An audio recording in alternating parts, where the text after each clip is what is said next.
मान्यवर कांसीराम साहब ने नारे दिए कि वोट हमारा राज तुम्हारा, नहीं चलेगा नहीं चलेगा, जो जमीन सरकारी है वह जमीन हमारी है। मान्यवर साहब ने 1957 में DRDO में नौकरी प्राप्त की, 1964 में रिजाइन दिया साथियों। इसी के साथ जब मान्यवर साहब का सपना था कि इस देश का वंचित उपेक्षित झुग्गी झोपड़ी में रहने वाला व्यक्ति प्लेटफार्मों पुलों के नीचे निवास करता है, तो माननीय बहन जी ने भी उनका सपना साकार करते हुए माननीय कांसीराम शहरी गरीब आवास योजना के तहत गरीबों के लिए मात्र 10 रुपए के स्टाम्प पर 2 कमरा सहित गरीबों का कल्याण किया है। इसी कड़ी में जब बाबा साहब ने इस मिशन मूवमेंट के लिए अपना सर्वोच्च निछावर करके अपनी विद्वता प्रतिभा के बल पर हम सब के लिए एक अच्छे जीवन हक अधिकार दिलाए, संवैधानिक अधिकार दिलाए, उन्होंने अपनी विद्वता के बल पर साइमन कमीशन को भारत में भेजने के लिए लंदन में 3 गोलमेज सम्मेलन का नेतृत्व किया और उन्हें मजबूर होना पड़ा अंग्रेजों के लिए।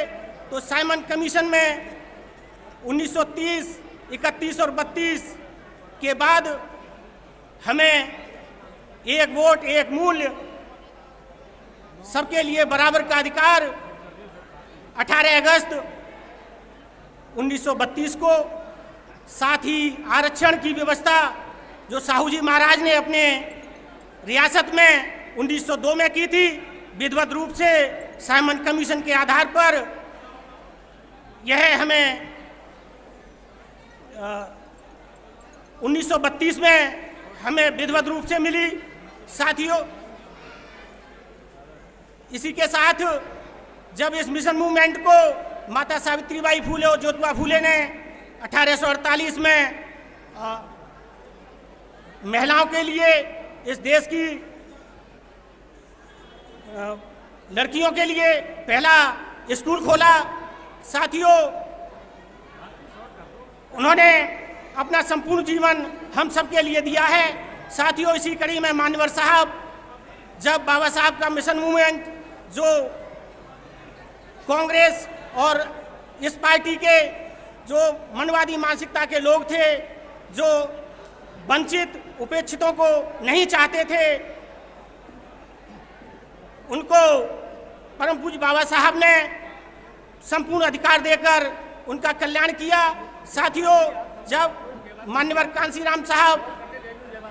मान्यवर साहब ने नारे दिए कि वोट हमारा राज तुम्हारा, नहीं चलेगा नहीं चलेगा, जो जमीन सरकारी है वह जमीन हमारी है। मान्यवर साहब ने 1957 में DRDO में नौकरी प्राप्त की, 1964 में रिजाइन दिया साथियों। इसी के साथ जब मान्यवर साहब का सपना था कि इस देश का वंचित उपेक्षित झुग्गी झोपड़ी में रहने वाला व्यक्ति प्लेटफार्मों पुलों के नीचे निवास करता है, तो माननीय बहन जी ने भी उनका सपना साकार करते हुए माननीय कांसीराम शहरी गरीब आवास योजना के तहत गरीबों के लिए मात्र 10 रुपए के स्टाम्प पर 2 कमरा सहित गरीबों का कल्याण किया है साथियों।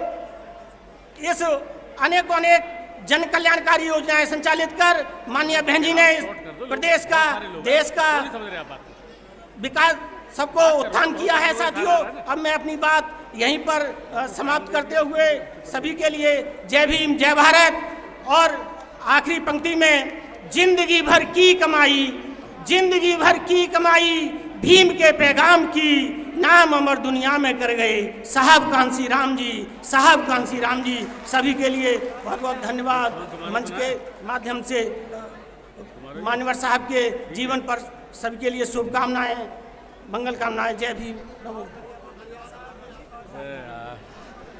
कार्यक्रम को आगे बढ़ाते हुए हमारे बीच में एटा से चल कर के आए श्री रामदास सविता जी, जो कि समता समाज से ताल्लुक़ रखते हैं, मैं उनसे अनुरोध करूंगा कि 2 मिनट में अपनी बात कहें। आप जोरदार तालियां बजा करके भाई सविता जी का हौसला अफजाई करें। आज के इस पावन पर्व पर मान्यवर श्री कांसीराम जी को नमन करते हुए और आज मंचस्थ